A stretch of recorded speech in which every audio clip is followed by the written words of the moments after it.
The critic's voice cut through the applause before Dean could even step away from the microphone. Doesn't it embarrass you to accept that award when you're just riding Frank Sinatra's coattails? And 800 people in formal wear stopped moving all at once while Dean Martin stood frozen under the spotlight, gripping the trophy so hard his knuckles went white. Wait. Because Frank Sinatra didn't stand up to defend his best friend with words. He stood up to make a bet that would either destroy Dean's career in front of Las Vegas royalty, or prove something the industry had stopped believing, and Dean had exactly 2 hours to pull off a performance nobody thought he could do alone. March 12, 1967. The Sands Hotel Golden Ballroom was packed with everyone who mattered in entertainment. Crystal chandeliers threw fractured light across sequined gowns and perfectly pressed tuxedos. The air smelled like expensive perfume, cigar smoke, and ambition. This was the 10th annual Nevada Entertainment Awards, the night when Vegas and Hollywood pretended they respected each other while secretly keeping score. Dean Martin hadn't wanted to come. He told his manager that award shows made him feel like a trained seal clapping for fish. But NBC had insisted. His variety show was in its second season, pulling numbers that made executives grin, and the network wanted their golden boy visible, smiling, reminding America why Thursday nights belonged to Dean Martin. So here he was, fourth row center, nursing his third scotch, watching performers he genuinely respected accept awards while cameras swept the room for reaction shots. He applauded honestly, laughed at the right moments, and counted minutes until he could slip out and find a quiet bar where nobody cared about awards. Then they called his name. Outstanding television personality. Dean Martin. The Dean Martin Show. NBC. The applause hit like a wave. Dean stood, buttoned his tuxedo jacket with practiced ease, and walked toward the stage with that loose, easy stride that made everything look effortless. He climbed the steps, accepted the trophy, and stood at the microphone. The spotlight was warm on his face. "Well," Dean said, his voice carrying that familiar blend of warmth and self-deprecation, "this is embarrassing. I thought this was the award for guy who shows up and reads cards while drinking. Turns out, they gave me a real one." Laughter rolled through the ballroom. Easy laughter, the kind Dean could pull from a crowd without breaking a sweat. "I want to thank NBC for trusting me with a show even though my previous experience was mostly annoying Frank Sinatra in nightclubs. I want to thank my writers, who make me sound smarter than I am. And I want to thank everyone at home who watches, because they can't find the remote." More laughter. Dean was comfortable now, riding the rhythm he knew so well. He raised the trophy slightly. "This means a lot, really. I'll put it right next to my high school diploma. Oh wait, I don't have one of those." He was wrapping up, about to thank the audience and walk off, when the voice cut through the applause. "Mr. Martin." Sharp, loud, aggressive. The room went quiet instantly. That kind of quiet that feels like a held breath. Dean squinted past the spotlight. "Yeah?" A man stood in the third row, press section. Walter Harrison, chief music critic for Downbeat magazine, 50-something, expensive suit, reputation for destroying careers with perfectly chosen words. "Mr. Martin." Harrison repeated, his voice carrying easily in the sudden silence. Dean's smile stayed in place, but something in his eyes shifted. "Shoot. Doesn't it embarrass you to accept that award when everyone in this room knows you're just riding Frank Sinatra's coattails?" The silence became absolute. Thick. Suffocating. Dean's hand tightened on the trophy. His smile was still there. Frozen now, not reaching his eyes anymore. Harrison wasn't done. "You can't sing like him. You can't act like him. You show up half drunk. You read cue cards because you can't memorize lines, and you collect a paycheck for being Frank Sinatra's comic relief. That award should go to someone with actual talent, not the Rat Pack's mascot." Dean stood there, microphone inches from his face, and for maybe the first time in 30 years of performing, he had no response ready. The words that usually came so easily, the quick comeback that would turn the moment into a joke. Nothing. Just Harrison's accusation hanging in the air like cigarette smoke, visible and poisonous. Listen to what happened next, because this is where the night stopped being about an award and became about something bigger. 800 people watched Dean Martin's face do something they'd never seen before. The easy confidence cracked. Just for a second, just visible enough.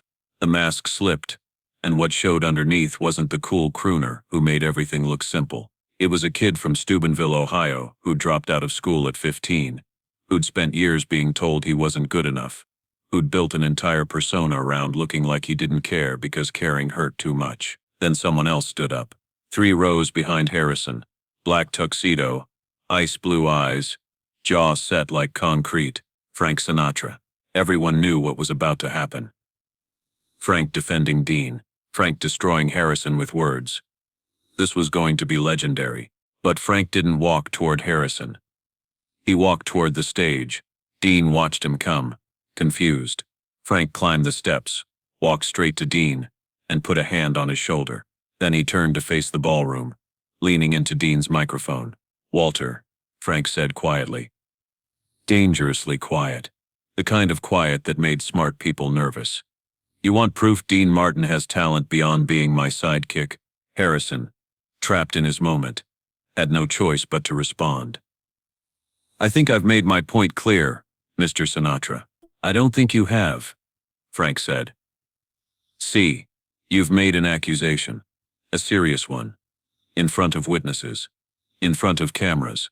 You've called my friend a fraud. That deserves a response." Frank looked at Dean for a moment, something unspoken passing between them, then back to Harrison. "Here's what's going to happen, Walter. 2 hours from now, Cal Neva Lodge showroom. Dean's going to perform. Live. No orchestra backup for the singing. No director for the acting. No script for the improvisation. Just raw talent. Right there in front of anyone who wants to watch." The ballroom was riveted now. This wasn't just drama anymore. This was Vegas. You bring every critic you know. Frank continued. Every skeptic. Every journalist who thinks Dean's a manufactured product. And if, at the end of the night, you still think he's riding coattails, then I'll personally write a full-page retraction in your magazine, admitting I was wrong about my friend's abilities. Harrison's face had gone from triumphant to trapped. "And if I'm wrong, then you write a full-page apology. Tonight, and you run it in next week's issue under your byline." Harrison couldn't back down without looking like a coward. "Deal," he said, loud enough for the room to hear. Frank nodded once. "Then we'll see you in 2 hours. He looked at Dean again. "Come on, Pally. We got work to do." They walked off stage together, leaving 800 people buzzing with speculation. In the backstage corridor, away from microphones, Dean finally spoke. "Frank, what the hell did you just do? I just gave you a chance to shut that bastard up permanently. I don't have anything prepared. No band, no arrangements, no material. Can't what?" Frank stopped walking, turned to face Dean directly. "Can't sing? I've heard you sing a cappella in dressing rooms that would make angels weep. Can't act? You've pulled off dramatic moments in films that made me jealous. Can't improvise? Dean, that's all you do. Your whole act is improvised. That's different. That's with a crowd on my side, with drinks in my hand, with the safety net of everyone thinking you're not trying," Frank finished. "Yeah, I know, and that's the problem, Pally. You've gotten so good at looking like you don't care that people started believing it. Even you started believing it sometimes. Notice something here." Dean leaned against the corridor wall, still holding the trophy. It felt heavy now, not the weight of gold-plated metal, but the weight of expectation, of doubt, of 30 years of being told he wasn't the real talent in the room. This wasn't about an award anymore. This was about every time someone had looked past him to get to Frank. "What if Harrison's right?" Dean said quietly. "What if I really am just the guy who makes Frank Sinatra look good by standing next to him?"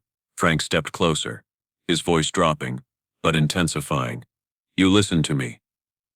I've known you since we were both trying to make rent doing 4 shows a night in clubs that barely had running water. I've watched you develop an act that looks effortless, because you've worked harder than anyone realizes. You know why I wanted you in the Rat Pack, because when you walked on stage, you made everyone else better.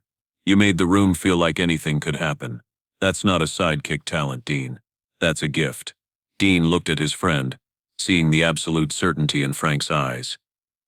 2 hours isn't much time. It's enough. I'll handle the venue, the critics, the audience. You just show up and do what you do best." Frank smiled. Trust me. This is going to be the performance of your life. The next 2 hours moved like a fever dream. Frank worked the phones from the Sands back office, calling in every favor he'd accumulated in 20 years of Vegas. He got the Cal Neva Lodge's showroom manager to open the venue on an hour's notice. He contacted musicians, critics, performers, anyone who'd been at the awards ceremony or heard what happened. Meanwhile, Dean sat in his dressing room at the Sands, staring at himself in the mirror. His hands were shaking slightly. When was the last time he'd been genuinely nervous before a performance? Remember this next part, because what was about to happen at Cal Neva Lodge would be talked about in Vegas for decades. By the time Dean and Frank arrived, word had spread through the city like wildfire. The small showroom, capacity maybe 200, was packed with over 300 people standing in the back, sitting on the floor, crowding the bar area. These weren't tourists. These were performers, critics, journalists, club owners, people who understood what they were about to witness. Walter Harrison sat front row center, surrounded by 5 other critics, all holding notepads, all wearing expressions of professional skepticism. Frank went on stage first. The room quieted immediately. "Thank you for coming on short notice," Frank said. "What you're about to see isn't a rehearsed show. It's a man and his talent. Stripped down to basics. No safety nets. No second takes. Dean Martin is going to sing, act, and create a character from scratch right in front of you. Judge whether what he does comes from genuine ability or from riding anyone's coattails." Frank stepped aside. The showroom lights dimmed. A single spotlight hit center stage. Dean walked out. No tuxedo now. He'd changed into simple black slacks and a white dress shirt, open at the collar. No props. No microphone stand. Just him and the light. The room was absolutely silent. Dean looked out at the faces. At Harrison in front. At Frank standing stage left. At the crowd of people who'd come to see if he was real or manufactured. Then he started to sing. No introduction. No banter. Just opened his mouth and sang "One for My Baby," and "One More for the Road," but not the way anyone had heard it before. This wasn't the smooth, easy Dean Martin from records and television. This was something raw, slower. He sang it like a confession, like every word had been carved out of personal experience. His voice filled the room with a sadness so pure it hurt to hear. He sang about loneliness like he'd lived inside it, about bars and bartenders, like they were the only confessors left in the world, about that specific 3 a.m. feeling, when you realize you're talking to yourself and even you're not listening anymore. There was no orchestra to hide behind, no harmony vocals, just his voice, bare and human and achingly real. When he held notes, you could hear the slight waver in his breath. When he dropped to near whisper on certain phrases, the room leaned forward unconsciously. He finished the song. The last note faded. He stood there in the spotlight, eyes closed for a moment. Then the applause started. Not polite applause. The kind that comes from people who've just had their assumptions kicked in the teeth. Dean opened his eyes. "Thanks," he said softly. Then, without pausing, now something different. He walked to a simple wooden chair that had been placed center stage, sat down, looked at the audience. "This is a piece from Arthur Miller's Death of a Salesman," Dean said. "Willie Loman's final breakdown. The moment when a man realizes his entire life was built on lies he told himself." The critics in front exchanged looks. This was dangerous territory. Death of a Salesman was considered one of American theater's masterworks. Performing it required technical skill, emotional range, deep understanding of text and subtext. Dean was about to attempt it cold. He began to speak. And Dean Martin disappeared. In his place was Willie Loman, 60-something, exhausted, desperately trying to hold on to a version of himself that maybe never existed. Dean's voice changed. Not into a character voice but into something older, more broken. His body language shifted. Shoulders curving inward, hands moving, with the particular helplessness of someone watching their world collapse in slow motion. He spoke Willie's words about being well-liked, about success, about the American dream turning into an American nightmare. But he wasn't reciting memorized lines. He was living them. Each phrase landed with the weight of personal truth. When Willie talked about his sons who were supposed to be successful, Dean's voice cracked in a way that had nothing to do with technique and everything to do with genuine pain. Stop for a second and picture the room from above, because what you're seeing only makes sense when you understand who's watching. These weren't casual observers.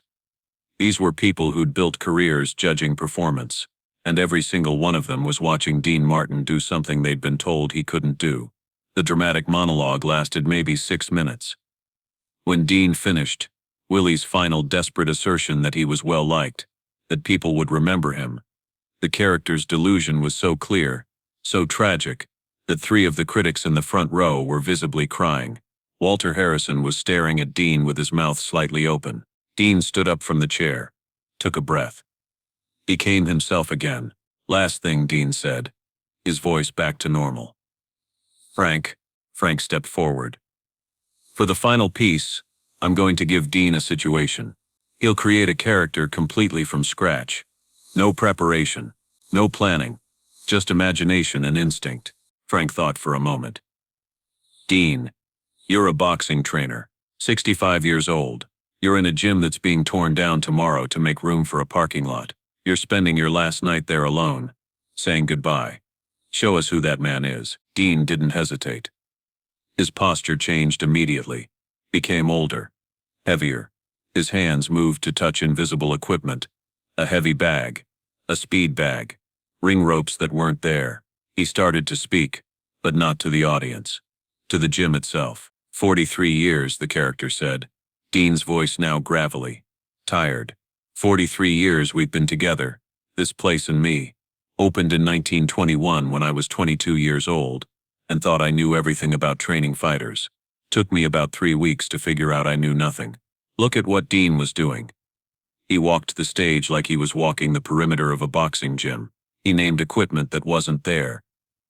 That speed bag we got in 1928, when Rocky Martinez brought it back from Mexico, and told stories about fighters who'd trained there. He made up names, backgrounds, fighting styles, all on the spot. Each detail was specific enough to be completely believable. Jimmy Patterson, the trainer said, stopping at an invisible locker. Welterweight. Beautiful left hook. Fought 37 times, won 34. Should have been a contender except he loved his mother more than boxing. And when she got sick in 1947, he quit mid-career to take care of her. Never regretted it. I saw him last year. He's a mailman now. Still has the fastest hands I've ever seen. Uses them to sort letters. The character found an old photo on a wall that wasn't there. Looked at it. That's me, he said softly, standing with the first champion I ever trained. Billy Flores, lightweight title, 1934. See that smile on my face? That's the face of a man who thinks success is going to last forever. Billy died in the war. Never got to defend his title. Dean, as the trainer, went through a ritual of turning off lights, locking doors, taking one last look around. His voice dropped to almost a whisper. Funny thing about boxing gyms. They smell like sweat and blood and broken dreams, but they also smell like hope. Every morning some kid walks in thinking he's going to be different, and most of them don't. Most of them quit or realize they don't want it bad enough. But every once in a while you get a kid who has it. Really has it, and watching them discover that. Watching them realize they're capable of more than they thought. That's worth 43 years. The trainer picked up his coat. An invisible coat. But every person in that room could see it, and walked toward an invisible door. Goodbye, old friend, he said to the gym. They'll tear you down tomorrow, and put cars where champions used to stand. But they can't tear down what happened here. That's permanent. That matters. He walked off the stage, still in character. The silence lasted 5 seconds. Then someone started clapping. Then everyone was standing. The applause wasn't just appreciation, it was recognition. These were people who understood performance, who'd seen thousands of acts, who knew the difference between competent and extraordinary. Dean had created a fully realized human being in 10 minutes. With no script, no preparation. Just pure talent. Walter Harrison sat in his seat, not applauding, staring at his notepad. Slowly, he stood. Walked toward the stage. The room went quiet again. Harrison climbed the steps. Walked to where Dean stood. For a moment they just looked at each other. Mr. Martin, Harrison said, his voice carrying in the silent room. I was wrong. He said it loud enough for everyone to hear. Completely, arrogantly, publicly wrong. Itkosti arrogantly, publicly wrong. I came to the award show tonight already believing what I wanted to believe, that you were manufactured, that your success was borrowed. Harrison turned to face the audience. What I just witnessed was artistry at the highest level. Not learned artistry, not technique mastered through years of formal training, but something rarer. Natural instinct refined by decades of honest work. Mr. Martin doesn't perform in the traditional sense. He exists. He inhabits moments with a truthfulness that no amount of method acting training could manufacture. He looked back at Dean. The singing revealed a voice that understands sadness at a cellular level. The dramatic piece showed emotional range that would impress any theater director, and that improvisation was one of the most moving performances I've witnessed in 30 years of covering this industry. Harrison extended his hand. You don't ride anyone's coattails, Mr. Martin. You walk your own path. And I apologize for implying otherwise. Dean took his hand. They shook. Then unexpectedly, Harrison pulled Dean into a brief embrace. Thank you, he whispered. Thank you for showing me what I'd forgotten. That art isn't about credentials. It's about truth. When they separated, the room erupted again. Not just applause now, but cheers. Critics, actual professional critics, standing and applauding like fans at a prize fight. Frank walked on stage, put his arm around Dean's shoulders. Still think you're just the funny guy, he said quietly. Dean smiled, and this time it reached his eyes. I think maybe I'm the funny guy who can also do some other stuff. Yeah, Frank said. Some other stuff. Wait. Because this is where the story gets bigger than one night. Harrison kept his word. He spent 2 hours typing out a full retraction and apology on a borrowed typewriter, which ran in downbeat the following week, under the headline, When a Critic's Arrogance Meets Real Artistry. Other critics who'd been at Cal Neva that night wrote their own pieces. Within a week, Dean was being discussed, not as Sinatra's sidekick, but as a legitimate artist who'd intentionally cultivated an image of effortlessness to mask serious ability. Directors started calling with dramatic roles.